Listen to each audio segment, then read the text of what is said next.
কোথায় গেল সেই গুন্ডাটা? বেটা নন্দীগ্রামের গুন্ডা, গুন্ডামি করলেই কেলানি খাবি।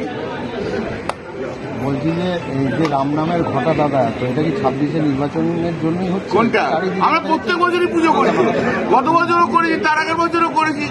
তুই প্রত্যেক বছর একই প্রশ্ন করো, আমিও একই উত্তর দিই। 2019 সালের পর থেকে রামনবমীর একটা প্রভাব পড়েছে। বিজেপি চাইছে যে বিজেপি ভোটটাকে এক করতে। শোনো, ওভাবে হিন্দু ভোট হয় না। যারা যে মানুষ, যে হিন্দু সমস্ত ধর্মের মানুষকে ভালোবাসে, তারাই হচ্ছে আসলি হিন্দু। যে হিন্দুদের মধ্যে ঘৃণা ছড়ায়, অন্য ধর্মের মধ্যে দিয়ে ঘৃণা ছড়ায়, তারা মেকি হিন্দু।